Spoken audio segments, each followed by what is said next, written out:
Hello दोस्तों, स्वागत है आपका अपने चैनल एग्जाम जोन पे। तो एक बार फिर से मैं हाजिर हूँ 27 सितंबर 2020 के इंपॉर्टेंट इवेंट्स के साथ। आप वीडियो का हर एक फैक्ट काफ़ी ध्यान से सुने, क्योंकि लास्ट में आपको 2 क्वेश्चंस के जवाब देने हैं। देखिए, जो 26 यानी 26 सितंबर का वीडियो था, उसमें 18th क्वेश्चन था, 18वां क्वेश्चन। ह्यूमन कैपिटल इंडेक्स मैंने आपको पढ़ाया था।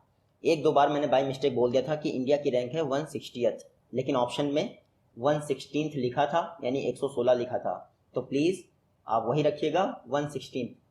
ह्यूमन कैपिटल में इस बार इंडिया की रैंक है 116, लास्ट ईयर 115 थी।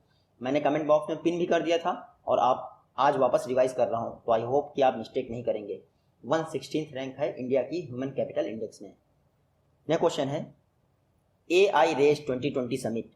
AI रेस 2020 समिट को किस मिनिस्ट्री द्वारा ऑर्गेनाइज किया जाएगा? तो रेस 2020 या फिर AI रेस 2020 समिट को ministry of electronics and information technology द्वारा ऑर्गेनाइज किया जाएगा।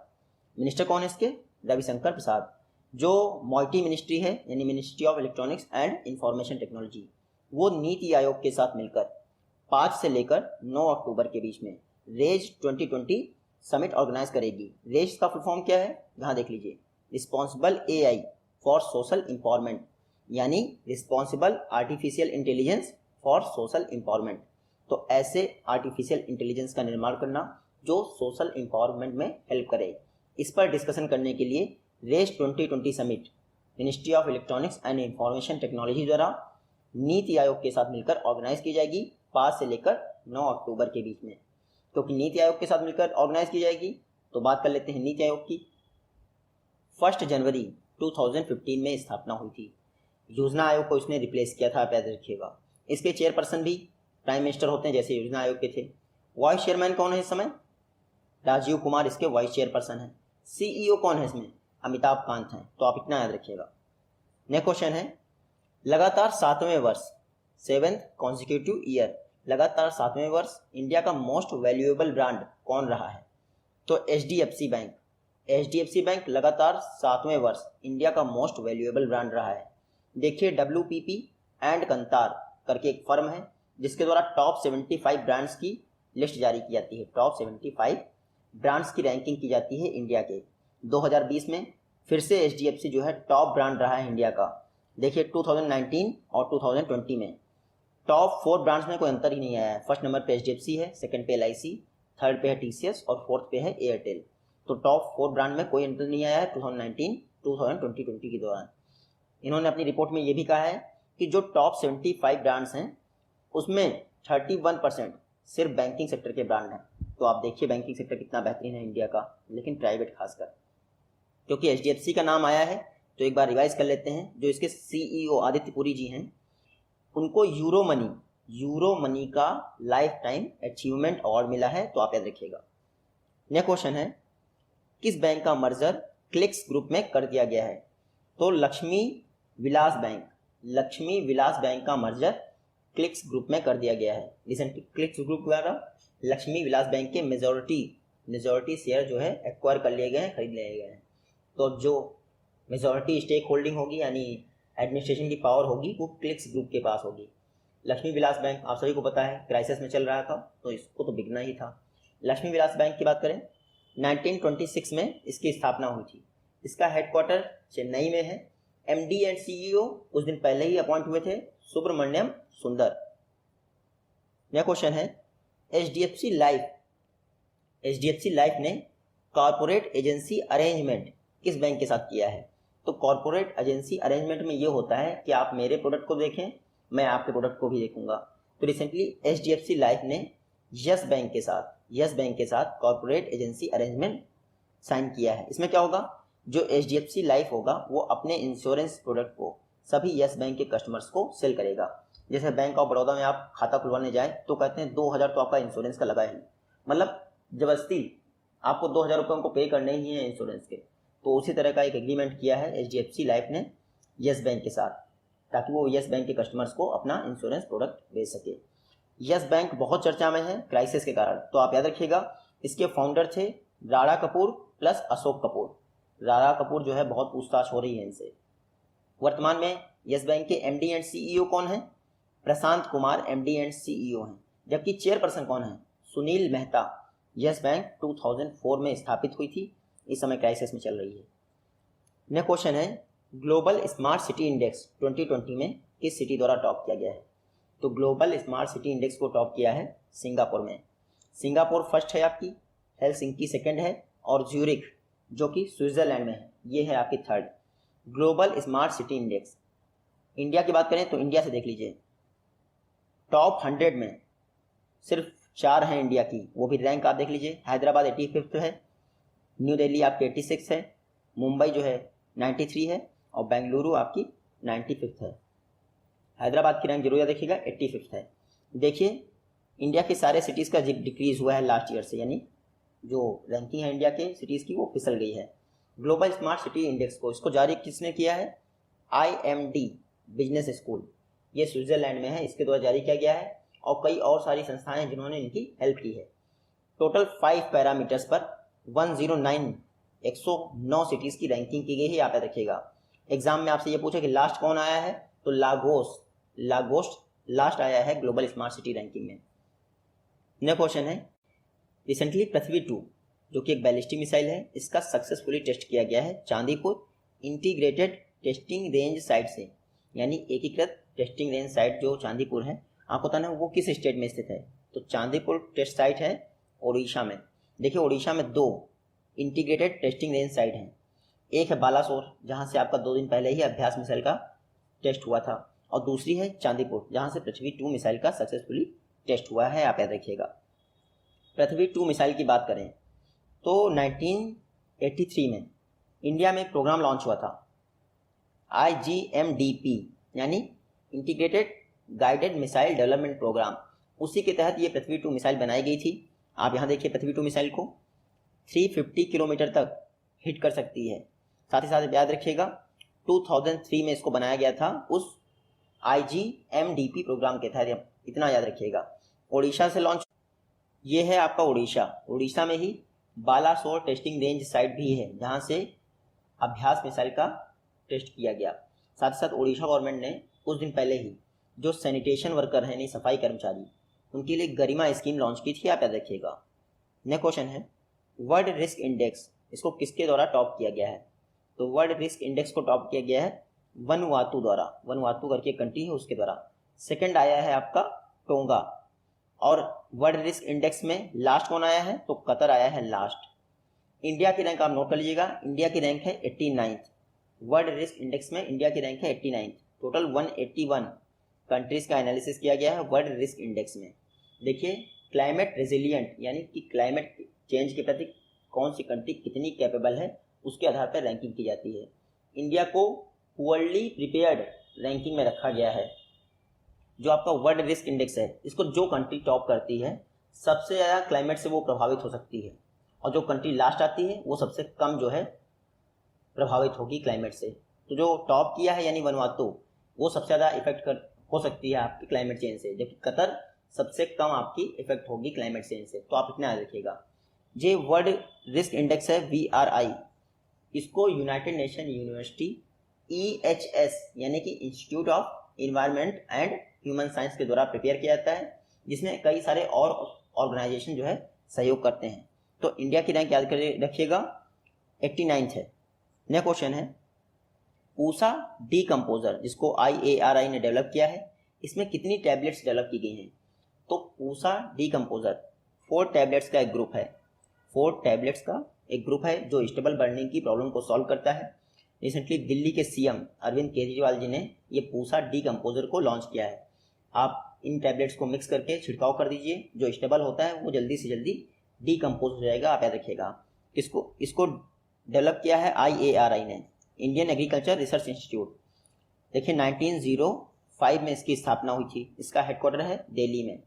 तो आप सोच रहे हैं इसका नाम पूसा क्यों है जब दिल्ली में है? देखिए जब इसकी स्थापना हुई तो सबसे पहले बिहार में हुई थी, बिहार के पूसा में। बाद में 1936 के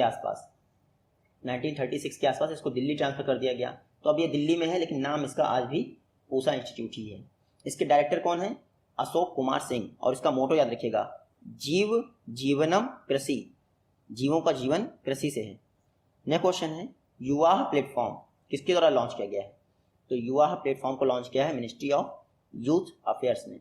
देखिए जो युवा है ये मिनिस्ट्री ऑफ यूथ अफेयर्स और यूनिसेफ का, United Nation Children's Fund, UNICEF का ज्वाइंट इनिशिएटिव है। युवा को इंडिया में जेन यू यानी जनरेशन अनलिमिटेड के नाम से भी जाना जाता है। तो रिसेंटली युवा प्लेटफॉर्म को मिनिस्ट्री ऑफ यूथ अफेयर्स ने लॉन्च किया है। मिनिस्टर कौन है इसके? किरण रिजिजू।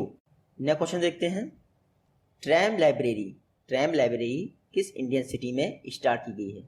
तो ट्रैम लाइब्रेरी को स्टार्ट किया गया है कोलकाता में। ये देखिए, ये है लाइब्रेरी, ट्रैम लाइब्रेरी, चलती फिरती लाइब्रेरी है। जैसे रेल के डिब्बे होते हैं वैसे ही चलती है आपकी ट्रैम। तो कोलकाता में पहले से ही ट्रैम चलती है, अब उसमें लाइब्रेरी बनाई जाएगी। जो वेस्ट बंगाल ट्रांसपोर्ट कॉर्पोरेशन है उसके द्वारा इस ट्रैम लाइब्रेरी को रन किया जाएगा। तो आप इसमें यात्रा भी कर सकते हैं, साथ ही साथ लाइब्रेरी का भी मजा ले सकते हैं। कोलकाता में ये ट्रैम लाइब्रेरी स्टार्ट की गई है, आप याद रखिएगा। कोलकाता की बात करें तो कोलकाता क्यों चर्चा में है? क्योंकि जो कोलकाता पोर्ट है 1870 में जो स्थापित हुआ था उसको 150 वर्ष पूरे हो गए हैं और इस पोर्ट का नाम बदल के श्यामा प्रसाद मुखर्जी पोर्ट कर दिया गया है। बाकी हुगली नदी के किनारे स्थित है कोलकाता, ये तो आप सभी को पता है। नेक्स्ट क्वेश्चन है, एसर इंडिया के ब्रांड एम्बेसडर कौन बने हैं? तो एसर इंडिया के ब्रांड एम्बेसडर बने हैं सोनू सूद। एसर आप लैपटॉप चलाते होंगे, लैपटॉप बनाने वाली साथ ही साथ एक इलेक्ट्रॉनिक कंपनी है। रिसेंटली सोनू सूद को इसने अपना ब्रांड एम्बेसडर बनाया है। सोनू सूद इस समय बहुत चर्चा में है, इनको कोई भी अपना ब्रांड एम्बेसडर बनाना चाहता है। उसके अलावा कियारा आडवाणी, मैंने आपको बताया था मिंत्रा की ब्रांड एम्बेसडर बनी है कियारा आडवाणी। आयुष्मान खुराना, ये आपके बने हैं बजाज आलियांस के ब्रांड एम्बेसडर। और इनका याद रखिएगा युवराज सिंह 2 दिन पहले ही बने हैं आकाश इंस्टीट्यूट, जो आकाश कोचिंग इंस्टीट्यूट है उसके ब्रांड एम्बेसडर। नेक्स्ट क्वेश्चन है, डिफेंस इंडस्ट्री ग्लोबल आउटरीच पर एक वेबिनार ऑर्गेनाइज हुआ। इसको इंडिया ने किसके साथ ज्वाइंटली ऑर्गेनाइज किया? तो इंडिया ने डिफेंस इंडस्ट्री ग्लोबल आउटरीच पर वेबिनार को ऑर्गेनाइज किया इजराइल के साथ मिलकर। इजराइल और इंडिया ने जो डिफेंस इंडस्ट्री है ग्लोबल आउटरीच पर यानी ग्लोबली कैसे हम उसको मैनेज कर सकते हैं, इस पर ऑर्गेनाइज किया है वेबिनार। किसके साथ मिलकर? इजराइल के साथ मिलकर। इजराइल के साथ इंडिया बहुत सारे काम कर रहा है, जैसे यूपी गवर्नमेंट है जो वाटर मैनेजमेंट कर रखा है उसने इजराइल के साथ, साथ ही साथ कल्चर के लिए भी इजराइल के साथ एग्रीमेंट कर रखा है इंडिया ने। तो इजराइल और इंडिया कई एरियाज में कोऑपरेट कर रहे हैं। इजराइल की बात करते हैं तो ये देखिए मैप में इजराइल बहुत चर्चा में है क्योंकि वर्ल्ड का पहला कंट्री बन गया है जिसने लॉकडाउन दोबारा लगा दिया है, इसलिए चर्चा में है। इजराइल की बात करें तो कैपिटल क्या है इसकी? जेरूसलम है। सबसे बड़ा सिटी क्या है? तेल अवीव है। करेंसी क्या है इजराइल की? सिकेल। वर्तमान में प्राइम मिनिस्टर इसके बेंजामिन नेतन्याहू और इसकी संसद का नाम है रखिएगा नेसेट, KNESSET। नेसेट इसकी संसद का नाम है पार्लियामेंट का। नेक्स्ट क्वेश्चन है, EESL energy efficiency services limited के नए MD कौन अपॉइंट हैं? तो EESL के नए MD अपॉइंट हुए हैं रजत सूद। ये देखिए, ये हैं रजत सूद जी। अब ये EESL के नए मैनेजिंग डायरेक्टर अपॉइंट हो गए हैं। रजत सूद ने किसको रिप्लेस किया है? तो सौरभ कुमार को रिप्लेस कर दिया है। EESL की बात करें तो 2009 में स्थापना हुई थी, मिनिस्ट्री ऑफ पावर के तहत कार्य करती है। इसके चेयरपर्सन कौन है? तो राजीव शर्मा इसके चेयरपर्सन है, जबकि मिनिस्ट्री ऑफ पावर कौन देख रहा है? मिनिस्टर कौन है उसके? RK सिंह। तो आप याद रखिएगा EESL के नए मैनेजिंग डायरेक्टर बने हैं रजत सूद। नेक्स्ट क्वेश्चन है, किस कार कंपनी द्वारा NCR दिल्ली और बेंगलुरु में कार सब्सक्रिप्शन प्रोग्राम लॉन्च किया गया है? कार सब्सक्रिप्शन प्रोग्राम, देखिए कई इसमें क्राइसिस चल रहा है, लोग कार खरीद तो नहीं पा रहे हैं, लेकिन मारुति सुजुकी ने कार सब्सक्रिप्शन प्रोग्राम लॉन्च कर दिया है। तो मारुति सुजुकी ने कार सब्सक्रिप्शन प्रोग्राम लॉन्च कर दिया है। अभी 2 एरियाज में लॉन्च किया है, एक दिल्ली NCR के लिए और बेंगलुरु के लिए। इसमें क्या होगा, आप 12 से लेकर 18 महीने तक अपने मनपसंद की कोई एक कार जो इन्होंने लिस्ट में जारी कर रखी होगी उसको आप किराए पे ले सकते हैं। मंथली रेंटल पे करना होगा और आप उस कार का यूज़ कर सकते हैं पूरी तरह से जैसे वो आपकी कार है। तो कार सब्सक्रिप्शन प्रोग्राम ये मारुति सुजुकी द्वारा लॉन्च किया गया है, आप याद रखिएगा, दिल्ली NCR और बेंगलुरु में। मारुति सुजुकी की बात करें तो इसके चेयरपर्सन कौन है? RC भार्गवा। सुजुकी इसकी पेरेंट कंपनी है जो कि जापान की कंपनी है। वर्तमान में मारुति सुजुकी के MD एंड CEO कौन है? केनिशी आयुकावा। नेक्स्ट क्वेश्चन है, सोमालिया के नए प्राइम मिनिस्टर कौन बने हैं? तो सोमालिया के नए प्राइम मिनिस्टर बने हैं मोहम्मद हुसैन रोबल। ये देखिए, ये हैं मोहम्मद हुसैन रोबल, ये सोमालिया के नए प्राइम मिनिस्टर बन गए हैं। इन्होंने किसको रिप्लेस किया है? तो हसन अली खैरे को इन्होंने रिप्लेस कर दिया है। देखिए सोमालिया के जो प्रेसिडेंट हैं नाम है उनका अब्दुल्लाही मोहम्मद। उन्होंने मोहम्मद हुसैन रोबल को सोमालिया का नया प्राइम मिनिस्टर बनाया है। तो आप देखिएगा मोहम्मद हुसैन रोबल सोमालिया के नए प्राइम मिनिस्टर हो गए हैं, जबकि प्रेसिडेंट हैं अब्दुल्ला मोहम्मद। सोमालिया की बात करें तो ये मैप में देखिए ये है सोमालिया। कैपिटल क्या है इसकी? मोगादिश। ये देखिए मोगादिशु इसकी कैपिटल है। करेंसी क्या है? डॉलर भी चलता है यहाँ पे और सीलिंग भी चलती है। सोमालिया जो है हॉर्न ऑफ अफ्रीका की एक कंट्री है। हॉर्न ऑफ अफ्रीका में 4 कंट्रीज आती हैं। एक आपका सोमालिया हो गया, दूसरा एथियोपिया हो गया, इरिट्रिया हो गया और जिबूती हो गया। तो सीड याद रखिएगा, सीड, तो इससे आपको पता चल जाएगा। नेक्स्ट क्वेश्चन है यू राइज। ये एक इंटीग्रेटेड पोर्टल है, किस स्टेट गवर्नमेंट ने लॉन्च किया है? तो यू राइज जो कि एक एकीकृत पोर्टल है, इसको लॉन्च किया गया है यूपी गवर्नमेंट द्वारा। यूपी में जो स्टूडेंट्स हैं उनकी करियर काउंसलिंग के लिए और स्किलिंग के लिए ये यू राइज पोर्टल लॉन्च किया गया है। तो आप याद रखिएगा यू राइज पोर्टल लॉन्च किया गया है यूपी गवर्नमेंट द्वारा स्टूडेंट्स की करियर काउंसलिंग के लिए। यूपी की बात करें तो ये मैप में देखिए उत्तर प्रदेश चर्चा में इसलिए है कि यहाँ पे एक मंडुआडीह रेलवे स्टेशन है, जिसका नाम बदल के बनारस रेलवे स्टेशन कर दिया गया है। साथ ही साथ 800 किलोमीटर का हर्बल रोड प्रोजेक्ट लॉन्च किया गया था यूपी में। उसके अलावा आप ये याद रखिएगा कि मुगल म्यूजियम का नाम बदलकर छत्रपति शिवाजी म्यूजियम रख दिया गया है, नहीं तो एग्जाम में आपसे पूछेंगे तो आप महाराष्ट्र टिक करके चले आएंगे। यूपी के सीएम कौन है? योगी आदित्यनाथ जी। गवर्नर कौन है? आनंदीबेन पटेल, जिनके पास एमपी के गवर्नर का भी चार्ज है। यूपी में एकमात्र नेशनल पार्क है दुधवा नेशनल पार्क, बाकी कतरनिया घाट वाइल्ड लाइफ सेंचुरी तो है ही है। यूपी की जो कैपिटल है लखनऊ, वो गोमती नदी के किनारे है। नेक्स्ट क्वेश्चन है WHO द्वारा किस इंडियन स्टेट को 2020 का UNIATF अवार्ड दिया गया है? UNITF मतलब United nation inter agency task force award. ये दिया गया है इस बार केरल को। देखिए केरल की हेल्थ मिनिस्टर बहुत चर्चा में है, उनको यूनाइटेड नेशन द्वारा, WHO द्वारा, सबके द्वारा अवार्ड दिए जा रहे हैं। रिसेंटली WHO ने UNIATF यानी कि United nation inter agency task force award भी केरल को दे दिया है। क्यों? क्योंकि नॉन कम्युनिकेबल डिजीज यानी गैर संचारी रोग, जैसे आपका कैंसर होता है, हार्ट प्रॉब्लम होती हैं, ये सब गैर संचारी रोग हैं। संचारी क्या है? टीबी, एक दूसरे से फैल जाते हैं। तो जो नॉन कम्युनिकेबल डिजीज हैं उनको कर्व करने के लिए WHO द्वारा केरल गवर्नमेंट को UNIATF अवार्ड दिया गया है 2020 का। आप याद रखिएगा केरल गवर्नमेंट ने नॉन कम्युनिकेबल डिजीज को कर्व करने के लिए एक बेसिक हेल्थ सेंटर स्थापित किया था, इसलिए WHO ने ये अवार्ड दिया है। केरल की जो हेल्थ मिनिस्टर हैं के सैलजा, इनका नाम जरूर याद रखिएगा, किसी भी एग्जाम पूछ लेंगे के सैलजा किस स्टेट की हेल्थ मिनिस्टर हैं, तो आप याद रखिएगा केरल की हैं, क्योंकि इनको बहुत सारे अवार्ड दिए गए हैं। बात करते हैं WHO की। WHO इसका हेडक्वार्टर कहाँ है? जिनीवा में। 7 अप्रैल 1948 को स्थापना हुई थी। इसके जो डायरेक्टर जनरल हैं टेड्रोस एडहानम, वो इथियोपिया से बिलोंग करते हैं, लेकिन जो डिप्टी डायरेक्टर जनरल हैं वो कौन है? सौम्या स्वामीनाथन, वो इंडिया से बिलोंग करती हैं। आज का लास्ट क्वेश्चन है इंडिया की फर्स्ट कॉमर्शियल सोनार सिस्टम, जिसका नाम है सोनार डोम, ये किसके द्वारा इनॉग्रेट की गई है? तो सोनार डोम को इनॉग्रेट किया गया है प्रमोद सावंत, जो गोवा के चीफ मिनिस्टर हैं, उनके द्वारा इंडिया की फर्स्ट कॉमर्शियल सोनार सिस्टम सोनार डोम को इनॉग्रेट कर दिया गया है। एक्चुअली इसको हरी झंडी दिखा के रवाना किया गया है।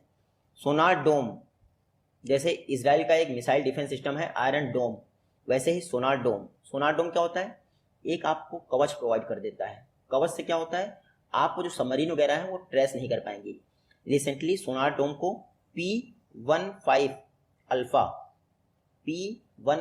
अल्फा वॉरशिप के साथ कनेक्ट कर दिया गया है ताकि सबमरीन इसको ट्रेस न कर पाए।